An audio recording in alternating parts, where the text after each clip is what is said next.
আমরা চেম্বারে কিছু পেশেন্ট পাই, ধরুন তাদের বয়স ৬০ বা ৬৫। তো ভদ্রমহিলারা সাধারণত আমাদের কাছে আসেন যে সমস্যাগুলো নিয়ে, যে মনে হয় মাসিকের রাস্তাটা খুব ভারী লাগে, কে জানি একটা নেমে এসেছে। খুব সহজ বাংলায় অনেকে আমাদেরকে বলেন যে ডক্টর আমার জরায়ু নেমে এসেছে, মনে হচ্ছে নিচের দিকে। তারা কখনো কখনো সাথে প্রস্রাবের সমস্যার কথা বলেন, যে প্রস্রাব করতে সমস্যা হয়, অথবা কখনো কখনো হাঁচি কাশির সাথে ঝরে যায়। কেউ বা বলেন যে পায়খানা করতে গিয়ে কিছুটা প্রবলেমের সম্মুখীন হন, কখনো কখনো হাত ভিতরে দিতে হয়। সো এই ধরনের এই প্রবলেমগুলো নিয়ে আমাদের কাছে যে পেশেন্টগুলো আসেন, আমরা তাদেরকে বলে থাকি প্রোলাপস, অর্থাৎ জরায়ুটা যদি তার স্বাভাবিক অবস্থান থেকে নিচের দিকে নেমে আসে, এই সমস্যাটাকে বলা হয়ে থাকে প্রোলাপস। যারা এই ভিডিওটা দেখছেন তাদেরকে যেটা বলবো, যে আপনার পরিবারে যদি ৬০ বা তদূর্ধ্ব কেউ থাকেন, ধরুন আপনার দাদি বা নানি আছেন, একটু যদি তাদেরকে আপনারা প্রশ্ন করেন যে আপনার কি জরায়ুটি একটু নিচের দিকে নেমে এসেছে, দেখবেন অনেকেরই কিন্তু এই সমস্যাটা আছে, কিন্তু লজ্জার জন্য অনেকে বলতে চান না। আমি আমার এক পেশেন্ট পেয়েছিলাম, যার কোনো মেয়ে ছিল না। তো উনি তার ছেলের সাথে থাকতেন, তার স্বামী মারা গিয়েছিলেন। তো গত ১০ বছর ধরে তার জরায়ুটা আস্তে আস্তে মাসিকের রাস্তা দিয়ে নিচের দিকে নেমে এসেছে, কিন্তু তিনি লজ্জাতে ছেলেকে কিছু বলতে পারছিলেন না। সমস্যাটা চুপচাপ তিনি সয়ে যাচ্ছিলেন। আস্তে আস্তে কি হলো, এই নেমে আসা জরায়ুটা তার পায়ের ঘষাতে, কাপড়ের ঘষাতে সেই জায়গায় একটু একটু করে একটা ছোট্ট একটা ক্ষত হলো, সেখান থেকে আলসার হলো।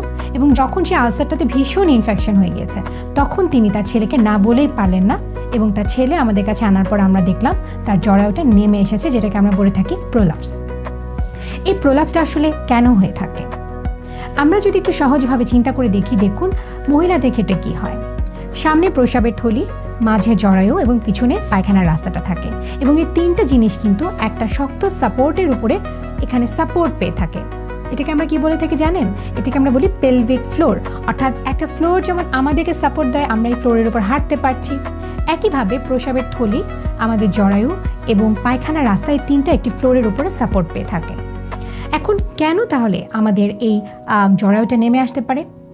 দেখা যায় যে সকল নারীদের অনেকগুলো করে বাচ্চা হয়েছে, এবং অধিকাংশ ক্ষেত্রে আমরা যেটা পাই যে এই বাচ্চাগুলো বাসায় হয়তো ডেলিভারি হয়েছে, একজন অনভিজ্ঞ দায়ের মাধ্যমে, অত্যন্ত টানাটানির মাধ্যমে ডেলিভারি হয়েছে, এবং হয়তো বা ডেলিভারির সময় তার মাসিকের রাস্তায় কোনো না কোনো জায়গায় ছিঁড়ে গিয়েছিল, এবং সেটা সেখানে ঠিক করা হয়নি। হয়তো ওই যাত্রায় তিনি ভালো হয়ে গেছেন, তার কোনো ধরনের সমস্যা হয়নি, কিন্তু পরবর্তীতে যেটা দেখা গেল যে বয়স বাড়বার সাথে সাথে এই যে ফ্লোর, পেলভিক ফ্লোরে একটা আঘাত হয়েছিল, অর্থাৎ ক্ষত হয়েছিল, সেটা আস্তে আস্তে বাড়তে থাকে, এবং এই দুর্বলতাটার কারণে এই পেলভিক ফ্লোরের উপরে যে জরায়ুটা থাকে সেটা তার স্বাভাবিক অবস্থান থেকে আস্তে আস্তে করে নিচের দিকে নেমে আসতে থাকে। একবারে কি নেমে আসে তা নয়, জিনিসটার কিছুটা দেখা যায় কিছুটা ঢিলা হয়ে যায়, যেটাকে আমরা সহজেই বলে থাকি যে অনেকগুলো ডেলিভারি হয়েছে, জরায়ুটি একটু তার স্বাভাবিক পজিশন থেকে ঢোলা হয়ে গেছে, নিচের দিকে নেমে যাচ্ছে। এখন এই নারীগুলোর যেটা হয়ে থাকে, আমরা গ্রামে যেটা দেখে থাকি যে এদেরকে ডেলিভারির পরপরই বাসাতে অনেক ভারী কাজ করতে হয়। কেউ বা অনেক বড় ধামা তুলছেন, অথবা টিউবওয়েলের পানি চাপ দিতে হচ্ছে, কারো বা ওই শরীর নিয়ে বাচ্চা, স্বামী, সন্তান সবার জন্য ঘরের সব কাজ করতে হচ্ছে। তো দেখা যাচ্ছে যে এই যে ডেলিভারির পরপর সে রেস্ট পাচ্ছে না, কোনো বিশ্রাম পাচ্ছে না, এইটা তার এই সমস্যাটাকে আরও বাড়িয়ে দিচ্ছে। পাশাপাশি আর কি হতে পারে, ধরুন তার সবসময় কোষ্ঠকাঠিন্য, পায়খানাটা ভীষণ শক্ত, পায়খানা করতে গিয়ে কিন্তু নিচের দিকে একটা চাপ লাগছে, এবং এই চাপের কারণে তার জরায়ুটা আরও নেমে যাচ্ছে। এমন অনেক পেশেন্ট আছে যারা সারা বছরই কম বেশি কাশিতে ভোগেন, সবসময় খুক খুক করে তার কাশি হচ্ছে। এই কাশিটা কিন্তু তলপেটে একটা চাপ ফেলে, এবং যেটা জরায়ুটাকে তার স্বাভাবিক অবস্থান থেকে নিচের দিকে নামিয়ে দেয়। প্রোলাপসের আসলে আরও অনেক কারণ আছে। কখনো কখনো দেখা যায় কনজেনিটাল প্রোলাপস, অর্থাৎ জন্মগতভাবে এই পেলভিক ফ্লোরটি একটু দুর্বল থাকে, এবং তার ক্ষেত্রে যদি কোনো কারণে অতিরিক্ত ভারী ওজন তোলার অভ্যাস থাকে, অথবা দেখা যায় যে খুব ভারী কোনো কাজ করছেন, তাদের ক্ষেত্রে কিন্তু জরায়ুটা সহজেই নিচের দিকে নেমে আসতে পারে। এখন তো আমরা জানলাম যে জরায়ু নামার কারণ, তাহলে এই জরায়ু নামলে কি সমস্যা নিয়ে আমার কাছে পেশেন্টরা প্রেজেন্ট করে? একটু যদি আপনারা মিলিয়ে নেন, তবে দেখতে পাবেন যে যাদের জরায়ুটা নিচের দিকে নেমে যায়, আপনার ঘরে হয়তো কেউ না কেউ আছে, কোনো না কোনো বয়স্ক ব্যক্তি আছেন, যিনি সবসময় বলেন যে আমার নিচের দিকে কি যেন একটা ভার লাগে। তিনি হয়তো আপনাকে বলেন যে তার প্রস্রাবে ভীষণ সমস্যা হয়, প্রস্রাব ঘন ঘন হচ্ছে, তিনি বাথরুমে যেয়ে প্রস্রাব করে আসতে না আসতে মনে হচ্ছে আবার প্রস্রাব হচ্ছে। তিনি হয়তো আপনাকে বলেন যে তার পায়খানা করতে বিভিন্ন অসুবিধা। আর এই প্রোলাপসটা যখন বেড়ে যায়, তখন কিন্তু মাসিকের রাস্তা দিয়ে দেখা যায় রক্ত মিশ্রিত স্রাব, এই জাতীয় দুর্গন্ধ, এটা কিন্তু আসতে পারে। কাদের ক্ষেত্রে এই জরায়ু নামা বা প্রোলাপসটা আমরা সাধারণত পাই?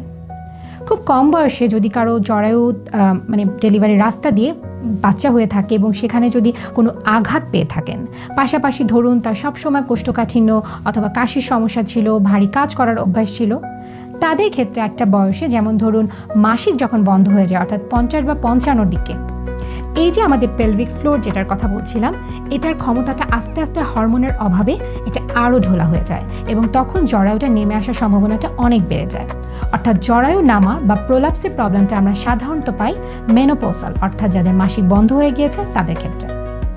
এখন তাহলে এই প্রোলাপস হলে আমরা কি করতে পারি? প্রথমত, আপনি যদি দেখেন যে এই ধরনের সমস্যাতে আপনি ভুগছেন অথবা আপনার পাশে কাউকে এই সমস্যাতে দেখেন, অবশ্যই একজন ডক্টরের কাছে আসতে হবে। আমরা কি ট্রিটমেন্টগুলো দিতে পারি? প্রথমত যেটা আমরা করে থাকি যে পেলভিক ফ্লোর এক্সারসাইজ। ধরলাম যে আপনার প্রোলাপস অর্থাৎ জরায়ুটা খুব বেশি নামেনি, কিছুটা নেমেছে, আমরা কিন্তু এই অবস্থায় জিনিসটাকে অনেকটা আটকে দিতে পারি। সেটা কি? সেটাকে বলে থাকি আমরা ব্যায়ামের মাধ্যমে। আপনারা দেখবেন ইউটিউবে সার্চ দিলেই পাওয়া যাবে যে কিছু পেলভিক ফ্লোর এক্সারসাইজ আছে। এটাকে আমরা রুগীদেরকে শিখিয়ে দিই, নিয়মটা বলে দিই এবং তাদেরকে অন্তত 4 মাসের জন্য পেলভিক ফ্লোর এক্সারসাইজ করতে বলি। কারণ এই ব্যায়ামগুলোর যে এফেক্টগুলো এটা কিন্তু সহজে পাওয়া যাবে না, একটা লম্বা সময় ব্যায়াম করার পরে এটার এফেক্ট আমরা পেয়ে থাকি। এটা গেল প্রথম ট্রিটমেন্ট। দ্বিতীয়ত, পেসারি বলে একটা জিনিস আছে যেটা একটা গোল চাকতির মতো। এটা আমরা মাসিকের রাস্তার মধ্যে যদি ঢুকিয়ে দিই, জরায়ুটা যেটা নেমে এসেছিল সেটা তার আগের পজিশনে বসে থাকতে পারবে। তবে পেসারি কিন্তু কোনো পার্মানেন্ট চিকিৎসা না। তাহলে কাদেরকে আমরা দিতে পারি?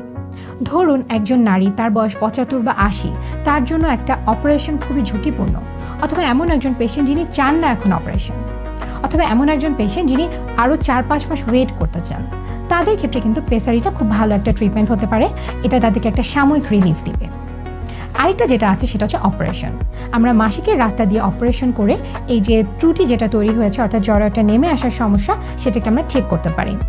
এক্ষেত্রে আমরা সাধারণত যেটা করে থাকি, যদি তিনি মেনোপোজাল অর্থাৎ মাসিক বন্ধ হয়ে যেয়ে থাকে, আমরা জরায়ুটা মাসিকের রাস্তা দিয়ে ফেলে দিই এবং যে প্রবলেমটা তার নিচে তৈরি হয়েছে সেটাকে আমরা সমাধান করে দিই।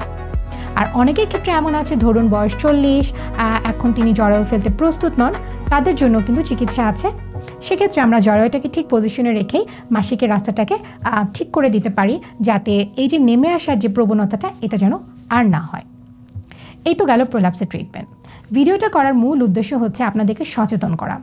আমি জানি আমার পরিচিত এমন অনেকেই আছেন যে অনেক বয়স্ক মানুষ আপনার বাসায় আছে, অথবা 50 বা 45 বছর হয়তো এই ধরনের সমস্যায় তিনি ভুগছেন, কিন্তু সবচেয়ে কষ্টকর যে ব্যাপারটা, যে এই সমস্যাটা এতটাই স্পর্শকাতর, এটা তিনি কাউকে বলতে পারছেন না।